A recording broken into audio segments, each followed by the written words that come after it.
सो hello everyone, अगस्ता GS academy में आप सभी लोगों का स्वागत है।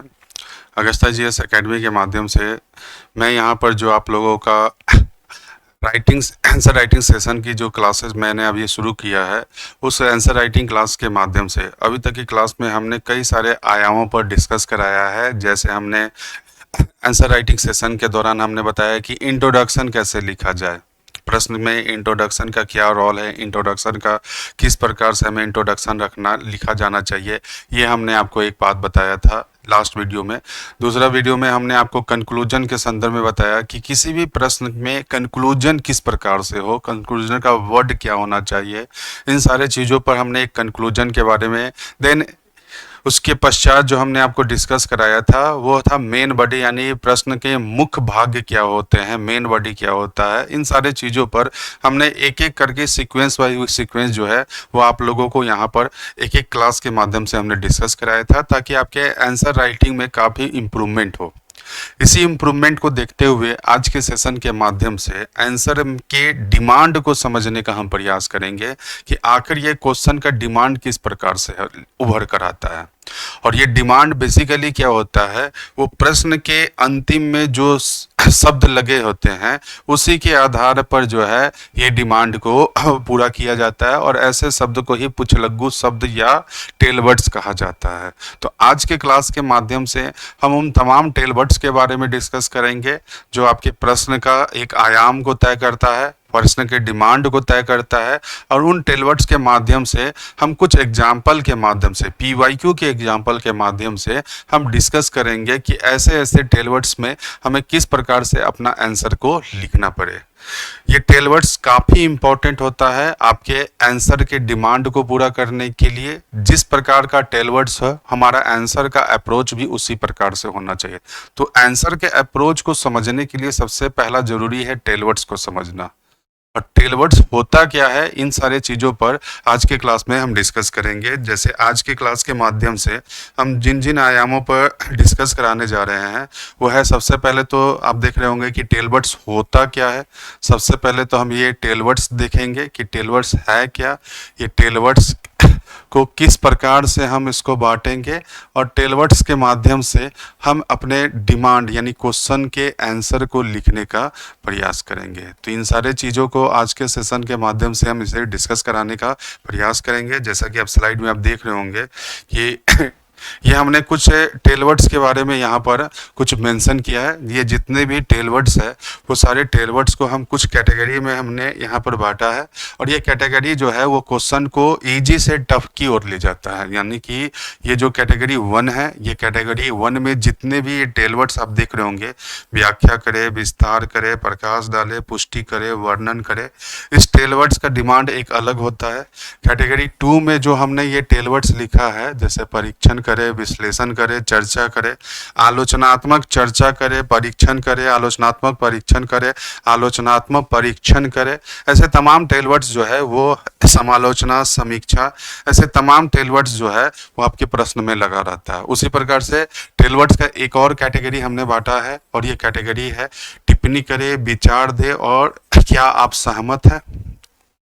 तो ये सभी जो है वो टेलवर्ड्स है, और ये सभी टेलवर्ड्स में अगर हम देखें तो ये टेलवर्ड्स कैटेगरी 1 से लेकर कैटेगरी 2 तक, 3 तक अगर देखें तो ये इजी से टफ की तरफ जाने का आधार है। मतलब आपके एग्जामिनेशन में अगर आप देखेंगे कि अगर मैंने आपको बताया ये इजी किस प्रकार से होगा, वो हम कुछ एग्जाम्पल के माध्यम से डिस्कस करेंगे। फिलहाल समझिए कि ये जो कैटेगरी 1 वाला जो क्वेश्चन है, ये कैटेगरी 1 वाले क्वेश्चन जितने भी आते हैं, जो कैटेगरी 1 वाले से रिलेटेड जितने टेलवर्ड्स है, वो सारे जो है वो एक ईजी श्रेणी में आता है। और अभी फिलहाल बीपीएससी में अगर हम देखें, अगर आप बीपीएससी के प्रीवियस ईयर के क्वेश्चन को आप एनालिस कीजिएगा तो आपको पता चलेगा कि GS1 और GS2 में मैक्सिमम जो क्वेश्चन होते हैं वो कैटेगरी 1 से रिलेटेड होते हैं। यानी अभी तक फिलहाल आयोग जो है वो कैटेगरी 1 पर ही फोकस कर रहा है। कैटेगरी 2 से भी कुछ क्वेश्चन रहे हैं जो हम अभी डिस्कस करेंगे, लेकिन उसका रेशियो जो है कंपैरेटिवली कैटेगरी 1 से क्या होता है, कम होता है। तो कैटेगरी 1 का क्या डिमांड है, कैटेगरी 2 का क्या डिमांड है, इन सारे चीज़ों को आज के क्लास के माध्यम से डिस्कस करेंगे सम एग्जाम्पल के द्वारा। यानी कुछ एग्जाम्पल को हम यहाँ पर बताएंगे और उस एग्जाम्पल, वो एग्जाम्पल भी PYQ के आधार पे होगा, ठीक है ना। तो इस स्लाइड के माध्यम से आप देख रहे होंगे कि ये जो स्लाइड है, ठीक है ना, ये स्लाइड आप देख रहे होंगे कि ये स्लाइड में कई सारे ऐसे टेलवर्ड्स के बारे में इसमें दिया हुआ है। जैसे टेलवर्ड्स के बारे में अगर देखें तो ये टेलवर्ड्स में निहितार्थ, निहित, निर्धारण, परिभाषित करे, प्रतिपादन करे, ऐसे कई सारे टेलवर्ड्स है। और यही टेलवर्ड्स मैंने यहाँ भी आपको बताया था, ये टेलवर्ड्स जो है वो आपका यहाँ पर भी मैंने बताया था कि ये सारे टेलवर्ड्स है। ये व्याख्या करे, विस्तार करे, प्रकाश डाले, पुष्टि करे, स्पष्ट करे, वर्णन करे, ये सभी टेलवर्ड्स की ही श्रेणी में आता है। ये सभी टेलवर्ड्स अगर देखें, ये जितने भी कैटेगरी 1 वाले टेलवर्ड्स है, चाहे वो व्याख्या करे के संदर्भ में हो, चाहे वो विस्तार करे के संदर्भ में हो, प्रकाश डाले के संदर्भ में हो, पुष्टि करे के संदर्भ में हो, स्पष्ट करे, वर्णन करे के संदर्भ में हो, चाहे ये मैंने आपको यहाँ पर जो बताया, ये जो हमने यहाँ पर डिस्कस कराया, ये निहितार्थ के संदर्भ में हो, निर्धारण करे के संदर्भ में हो, परिभाषित करे के संदर्भ में हो, प्रतिपादन करे के संदर्भ में हो, ये जितना कैटेगरी, ये सभी जो है वो सभी कैटेगरी 1 के श्रेणी में आते हैं। और ऐसे कैटेगरी 1 वाले जो प्रश्न है, यस, कैटेगरी 1 वाले जो प्रश्न है, वो कैटेगरी 1 वाले प्रश्न को केवल और केवल आपको क्या करना है, स्पष्टीकरण करना। तो ये कैटेगरी 1 वाले प्रश्न को समझिएगा कि केवल हमें स्पष्टीकरण कर देना है। ये जितना भी प्रश्न अगर आपसे पूछ रहा है, ये प्रश्न के डिमांड का स्पष्टीकरण कर देना। अब स्पष्टीकरण क्या है, वो सारे चीजों पर हम एक एक करके डिस्कस करेंगे। फिलहाल स्पष्टीकरण का मतलब समझिएगा कि हमें सिंपल आंसर दे देना है। हमें सिंपल आंसर में हमें ना ही उसके प्रोस के बारे में बताना है, ना ही कॉन्स के बारे में बताना। जो आंसर का डिमांड है उस डिमांड के अनुसार लिखना है। जैसे फॉर एग्जांपल अगर हम बात करें, एक सिंपल सा एग्जांपल हम लेके चलेंगे, संथाल विद्रोह के स्वरूपों पर प्रकाश डाले या व्याख्या करे। तो जहां पर हमने बताया संथाल विद्रोह के स्वरूपों पर प्रकाश या व्याख्या करे, ये प्रकाश डाले या व्याख्या करे, या चंपारण सत्याग्रह के संदर्भ में अपना व्याख्या करे या प्रकाश डाले, इन सब का मतलब क्या होता है कि केवल और केवल आपको क्या कर देना है, स्पष्टीकरण कर देना है। संथाल विद्रोह का क्या स्वरूप रहा है, उन स्वरूपों को आपको क्या कर देना है, केवल सिंपल ढंग से क्या कर देना है, आपको उसमें लिख देना है। इसमें कोई ऐसा नहीं है कि इसके सारे नकारात्मक प्रभाव, सकारात्मक प्रभाव, ये सब लिखने की कोई आवश्यकता नहीं है। हमारा डिमांड केवल और केवल जो है वो स्पष्टीकरण करने का है। ये कैटेगरी 1 वाले श्रेणी के जितने भी प्रश्न हैं, केवल और केवल स्पष्टीकरण करने का मांग करता है। ये स्पष्टीकरण मैं फिर से यहाँ पर रिपीट करवा दूं कि ये कैटेगरी 1 में जितने भी आपके प्रश्न में ये जो शब्द लगा रहे, चाहे वो प्रतिपादन करे हो, परिभाषित करे हो, निर्धारित करना, निहितार्थ, इसके अलावा जो हमने यहाँ पर आपको बताया, ये जो हमने बताया, व्याख्या करे, विस्तार करे, प्रकाश डाले, वर्णन करे, ऐसे तमाम प्रश्नों को केवल और केवल आपको स्पष्टीकरण कर देना है। केवल और केवल स्पष्टीकरण कर देना है। केवल और केवल जो पूछा जा रहा है उसको सरल ढंग से आपको लिख देना है। बस ऐसे प्रश्न, बस आपको क्या करना है, सरल ढंग से क्या कर देना है, लिख देना है, और कुछ नहीं करना है। बस इसमें कुछ नहीं, जो भी चीज का आपको अवलोकन करना, जिसके सकारात्मक, नकारात्मक या क्या क्या इसका अवलोकन किया जा सकता है, ये सब कैटेगरी 2 पे आएंगे, जो हम बाद में अभी डिस्कस करेंगे। फिलहाल अभी हम कैटेगरी 1 पे आ रहे हैं, और इस कैटेगरी 1 से रिलेटेड एक एग्जाम्पल को भी हम यहाँ पर लेके चलेंगे। इन्हीं कैटेगरी 1 में से हम एक एग्जाम्पल के रूप में हम यहाँ पर एक प्रश्न उठा रहे हैं। उस प्रश्न को समझिएगा कि एक प्रश्न को जो हमने यहाँ उठाया है कि एक प्रश्न है, ठीक है ना, ये आपका बीपीएससी में पूछा गया ये प्रश्न है। ये बीपीएससी 68 या 69 का, ये मेरे ख्याल से 69 का ये प्रश्न है।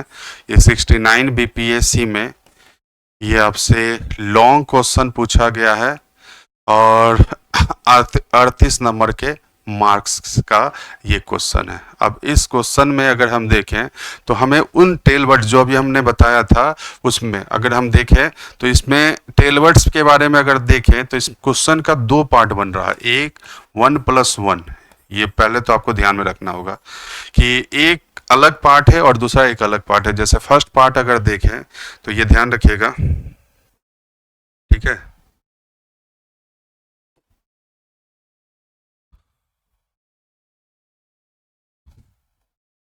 अगर हम फर्स्ट पार्ट अगर देखें तो इस क्वेश्चन का फर्स्ट पार्ट बन रहा है आपका यहां से,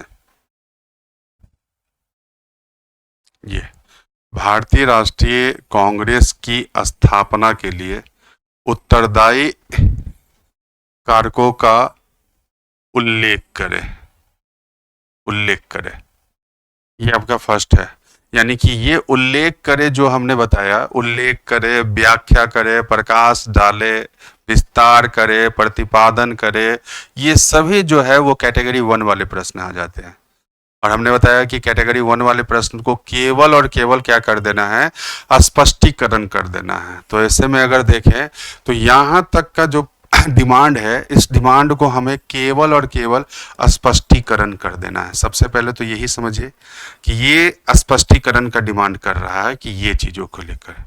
अब दूसरा जो यहां से है उस पर हम बाद पे चर्चा करेंगे, पहले इसको समझिएगा कि ये केवल और केवल एक स्पष्टीकरण करने के संदर्भ में पूछा जा रहा है। यानी भारतीय राष्ट्रीय कांग्रेस की स्थापना के पीछे जो जो उत्तरदायी कारक है उन सारे उत्तरदायी कारकों को केवल और केवल आपको स्पष्टीकरण कर देना है। अब ये स्पष्टीकरण करना ही आपका मेन बॉडी निकल कर आ जाता है। यानी कि ये जो स्पष्टीकरण आप कर रहे हैं यही आपका मुख्य भाग बन जाता है क्वेश्चन का, ठीक है ना। तो ये क्वेश्चन का एक आपका पार्ट बन रहा है मुख्य भाग।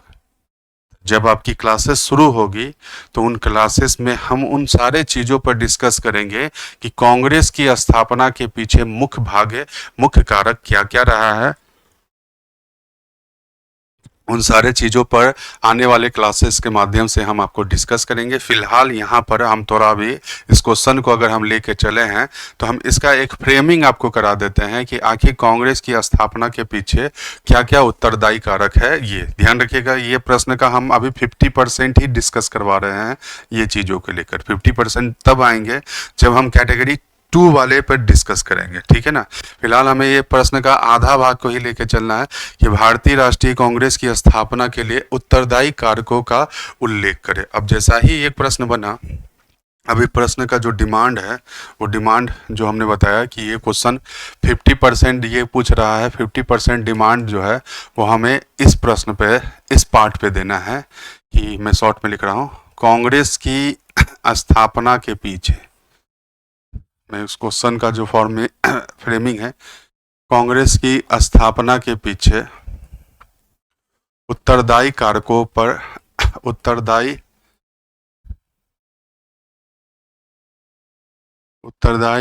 कारकों का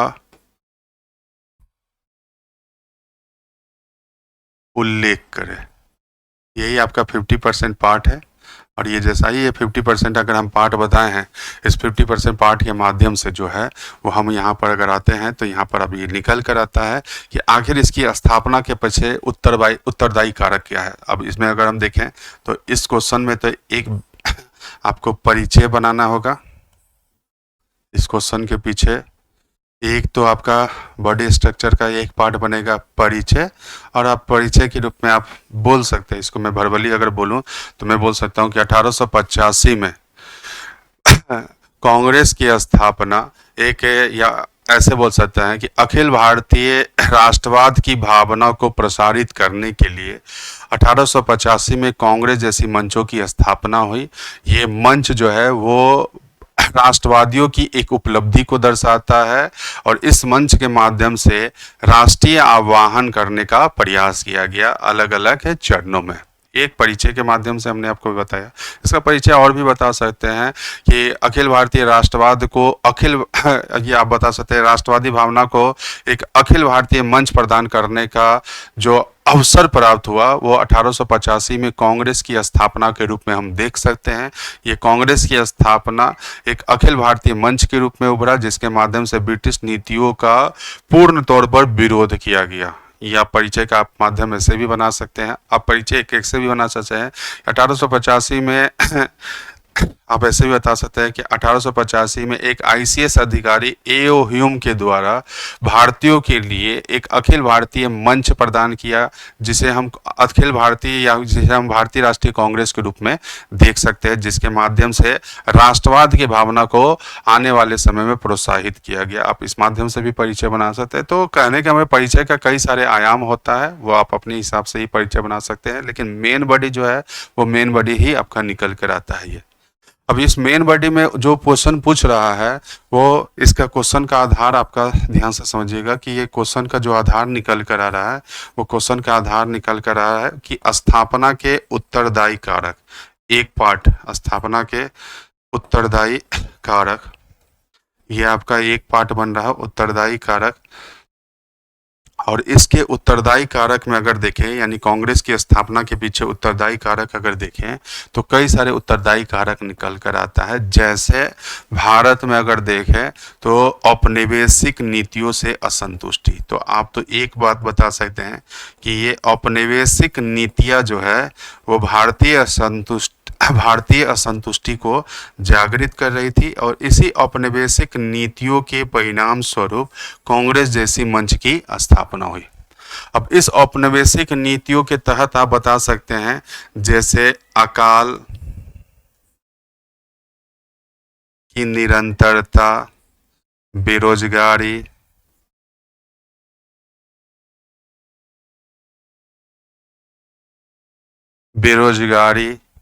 ये आप बता सकते हैं महंगाई, सेवाओं में भेदभाव, जैसे अखिल भारतीय सेवाओं के संदर्भ में काफ़ी भेदभाव किया जा रहा था। अब सेवाओं में भेदभाव भी आप इसको बता सकते हैं, सेवाओं में भेदभाव। तो ये सभी जो है ये एक पक्ष निकल कर आता है कांग्रेस की स्थापना के रूप में। कांग्रेस की स्थापना का अगर हम दूसरा अगर पक्ष पद बताएं तो औपनिवेशिक नीति के तहत आप बता सकते हैं कि ब्रिटिश के द्वारा प्रतिबंध, जैसे प्रेस पर प्रतिबंध, भाषण पर प्रतिबंध, ये उत्तरदायी कारकों के रूप में आप बता सकते हैं कि कुछ नीतियां जिसका खुलकर विरोध किया गया, जैसे vernacular press act, arms act, जैसे आप बता सकते हैं इल्बर्ट बिल विवाद। ये तमाम जो है ये सभी जो है ये उत्तरदायी कारक बन रहा था, जो पूर्ण तौर पर अगर देखें तो ये औपनिवेशिक नीतियों के कारण ही रहा। यानी भारत का एक ऐसा वर्ग, शिक्षित युवा वर्ग खास तौर पर अगर बात करें तो इन औपनिवेशिक नीतियों का उन्होंने खुलकर शुरू से विरोध करना शुरू किया, और इसकी विरोध की अभिव्यक्ति जो है वो छोटे छोटे यानी स्थानीय स्तर पर कुछ राजनीतिक संगठनों के माध्यम से हुआ। यानी इसके उत्तरदायी कारकों में आप एक पार्ट ये भी बता सकते हैं कि ये सारी चीज़ों को मैं यहाँ पर एक एक करके बता रहा हूँ कि कांग्रेस की स्थापना, ये जो हमने बताया कांग्रेस की स्थापना, और ये कांग्रेस की स्थापना के पीछे जो उत्तरदायी कारक है, इस उत्तरदायी कारकों में आप कई सारे पॉइंटों को आप मेंशन कर सकते हैं। जैसे उत्तरदायी कारक में बता सकते हैं कि औपनिवेशिक नीतियों के कारण भारत में कुछ समस्याओं का उदय होना, यानी इन औपनिवेशिक नीतियों के कारण महंगाई,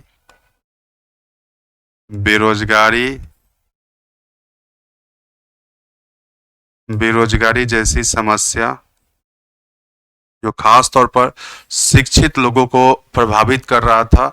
इसके अलावा अकाल जैसी घटनाओं की निरंतरता,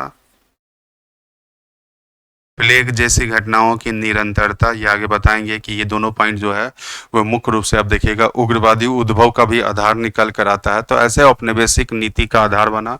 देन इसकी स्थापना के पीछे उत्तरदायी कारक है भारत में राष्ट्रवाद का प्रसार, और ऐसे राष्ट्रवाद की भावना को प्रसारित करने के लिए कई राजनीतिक संगठनों का उदय कांग्रेस से पहले,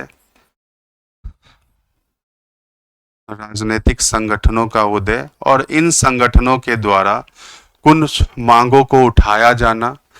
जैसे अगर देखें तो सिविल सेवा आंदोलन का चलाया जाना। जब हम आएंगे टॉपिक जब पढ़ाएंगे तो उसमें बताएंगे कि सुरेंद्र नाथ बनर्जी के द्वारा इंडियन एसोसिएशन की स्थापना की गई, जो एक पॉलिटिकल ऑर्गेनाइजेशन था, और इस ऑर्गेनाइजेशन के माध्यम से कई ऐसे राष्ट्रीय मुद्दों को प्रस्तुतिकरण किया जा रहा था। तो ऐसे राजनीतिक संगठन के माध्यम से राष्ट्रीय मुद्दों का प्रस्तुतिकरण, राष्ट्रीय मुद्दों का प्रस्तुतिकरण,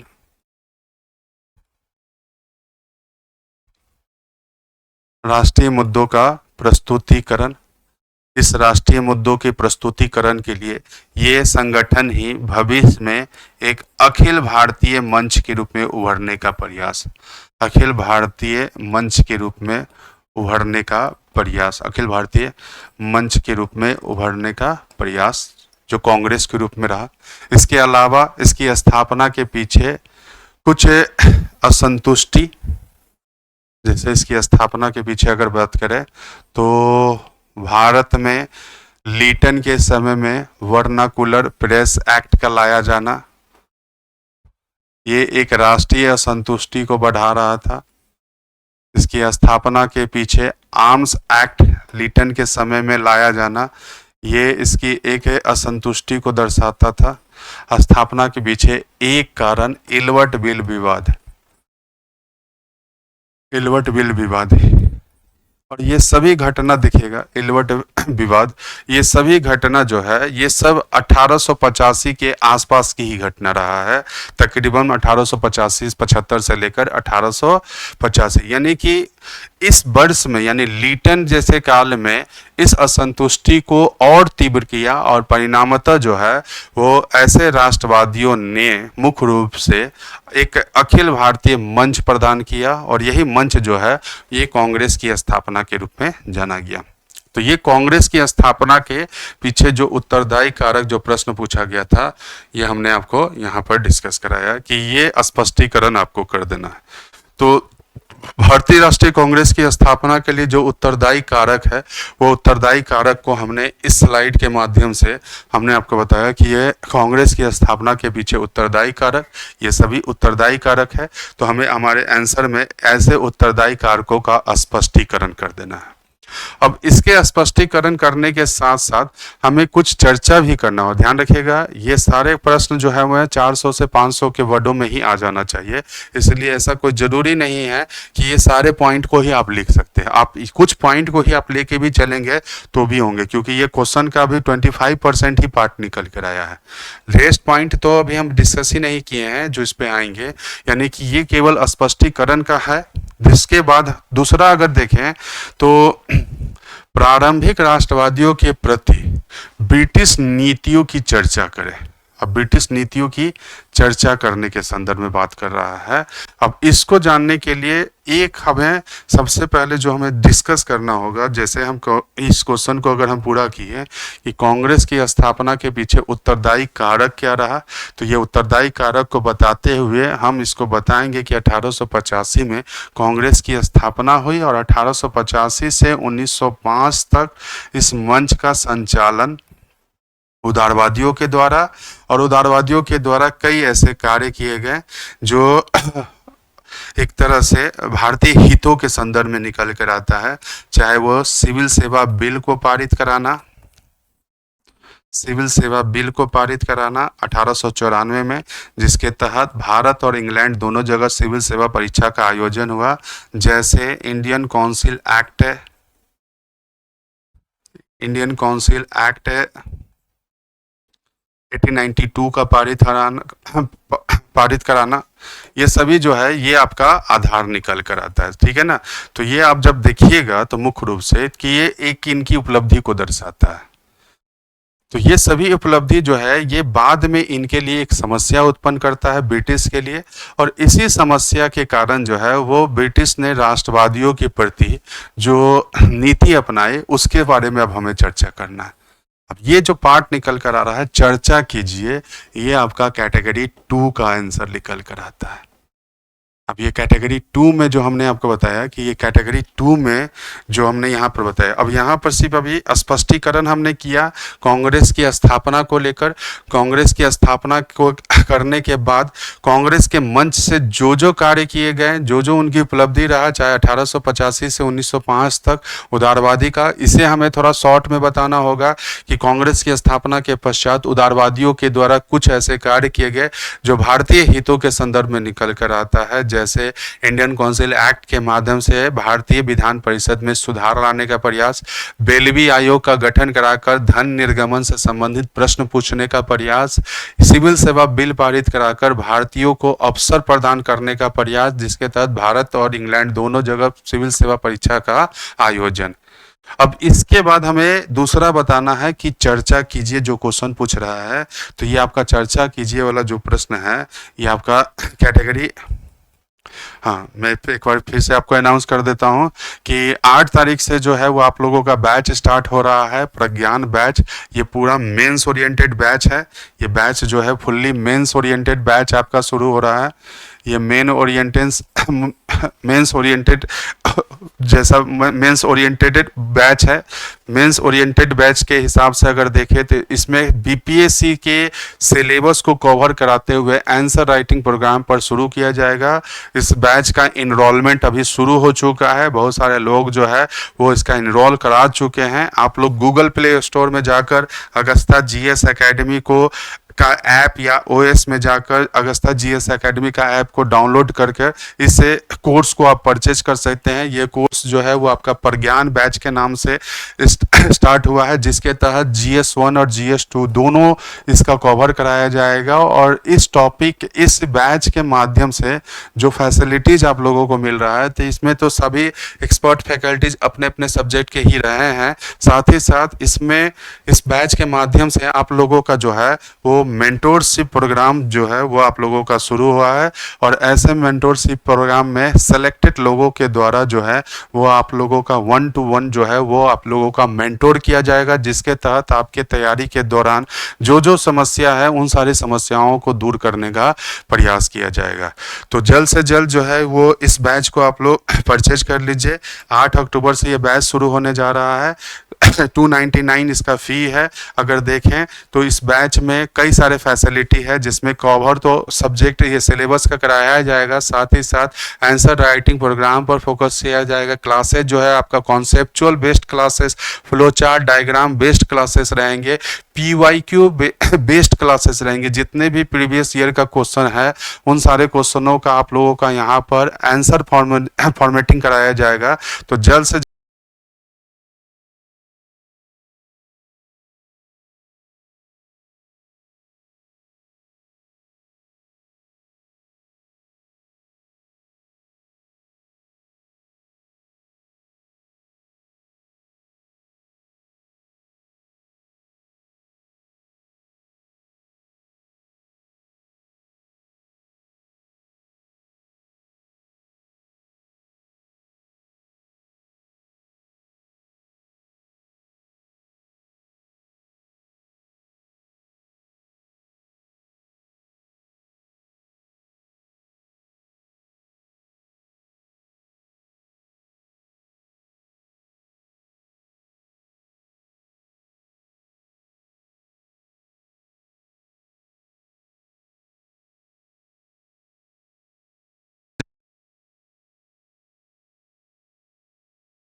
सो एक सेकेंड, तो थोड़ा बहुत प्रॉब्लम आ गया था वो एक्चुअली। आवाज़ अगर क्लियर आ रही है तो एक बार सभी लोग एक बार ऑल ओके करके, ठीक है। तो मैं क्या बता रहा था कि आप ये थोड़ा सा इशू हो गया था, एक्चुअली लैपटॉप का बैटरी डाउन हो गया था, तो फिर से मैंने कनेक्ट किया है। आई होप ऑडियो और वीडियो क्लियर आ रहा होगा। तो हमने यहाँ बताया कि आप लोगों का ये जो बैच शुरू हो रहा है, जो ये है आपका प्रज्ञान बैच, ये प्रज्ञान बैच जो है वो 8 अक्टूबर से आप लोगों की क्लासेस शुरू हो रही है, जिसमें GS1 और GS2 की जो क्लासेस जो है वो आपकी चलेगी, जिसमें आंसर राइटिंग सेशन पे भी काफ़ी डिस्कस किया जाएगा। तो जल्द से जल्द इसको ज्वाइन कर लीजिए।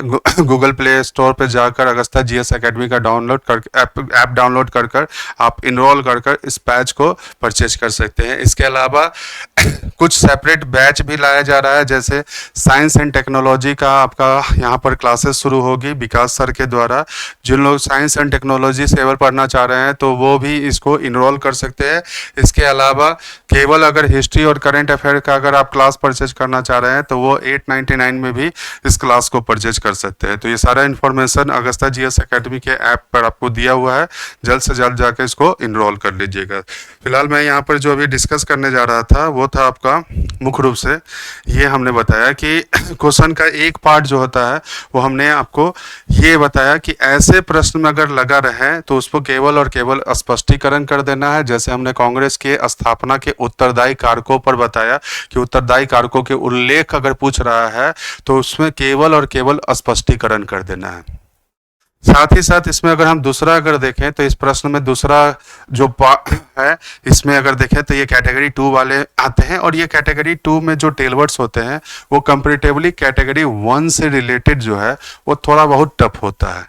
तो किस प्रकार से ये कैटेगरी 2 वाले पे हम डिस्कस करना है, ये किस प्रकार से आधार निकल कर आएगा, ये सारे कैटेगरी 2 के प्रश्न हैं, और ये सारे कैटेगरी 2 को कैसे डिस्कस करना है इसको लेकर हम नेक्स्ट वीडियो में आपको डिस्कस कराएंगे। सेम एग्जाम्पल को लेकर, जहां पर अभी मैं इसको छोड़ रहा हूं, इसी एग्जाम्पल को कंटिन्यूअस लेते हुए कुछ एग्जाम्पल के माध्यम से इसको डिस्कस करेंगे। तो आज